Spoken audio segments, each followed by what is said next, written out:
Allah made me not good at some things. I have a limit. I'm not good at accounting. I'm not good at remembering conversations. My mother is. My wife is very good at remembering conversations. Do you remember what you said yesterday?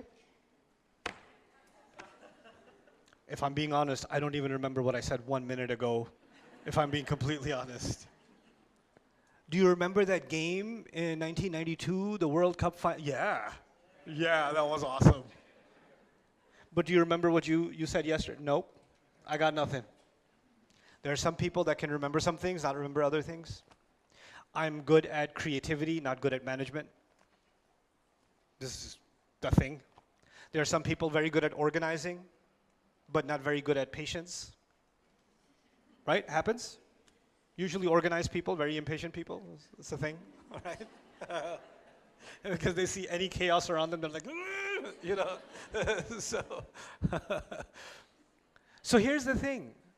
Yes, I have free will, I have choice, but I have intellectual limits, I have capability limits, I have physical limits. There's a limit to my height, there's a limit to my strength, there's a limit to my physical ability, there's a limit to my economic mobility, right? There's a physical bodily limit, and that limit is a jibillah.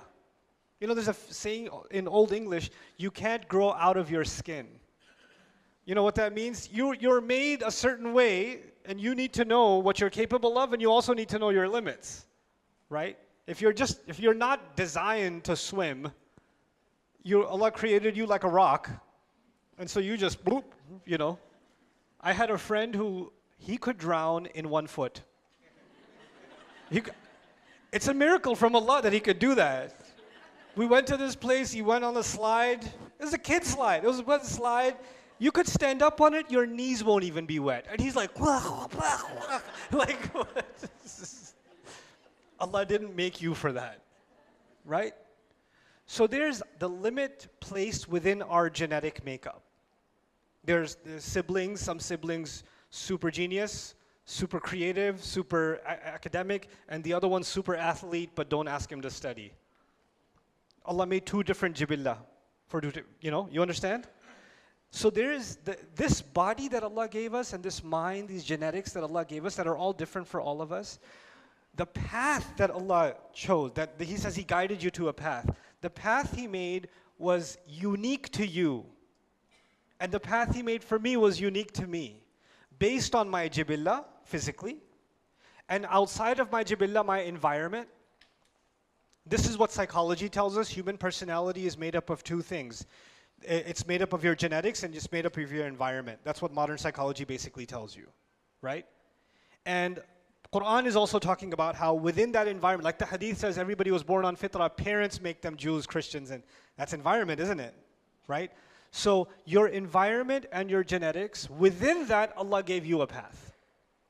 Now, a farmer who lives with his kids out on top of a mountain somewhere, and he has to choose the right path. His right path is a different one. And the manager of a multi-million-dollar organization, he's a VP or something like that, his jibillah and his path is a different one. The choices he has to make or she has to make are different ones, you understand? And so each one of them was given the right directive to come back to Allah to do the right thing, and it was put inside of them. This is the jibillah from the body point of view. But then there's the grueling test and the ruh. The ruh itself, meaning there's my physical limits, but then there's my spiritual core inside. That spiritual core also exists inside me. It also has a voice. It also has a say. And it cannot be found in the study of psychology. It cannot be found in philosophy. You can't find it in those studies. But I know it exists because you just know it does. That's the sound. That's the thing inside you that feels something when you pray. That's the thing inside someone. Incidentally, I met a woman yesterday. Before coming here, I had a craving for a donut. Don't ask me. So I went to this mall, and I'm getting in line. There's a popular donut place. I won't tell you which one. And so I'm standing in line, and this lady behind me was with her 2 kids, and she said, "Are you?" And I was like, "Yeah." And she started crying her face off. I don't know the face because she was wearing a mask, but what I could see, crying. And she had these two little kids, and she goes, I'm actually Buddhist, and I've been looking for Allah, and I've been praying to Allah, and I just found your videos, and it's helped me go through so many difficult times, and every time I pray to Allah, I just know something in my heart is taking me back to Him, and I'm listening to her like, Inna hadaynahu sabil. Allah put something inside you, this ruh inside you, it knows where it came from. And it knows it was guided, it was put with a guidance to go back. So it's always finding a way back. Inna hadaynahu sabil. So this is actually the test of the ruh itself.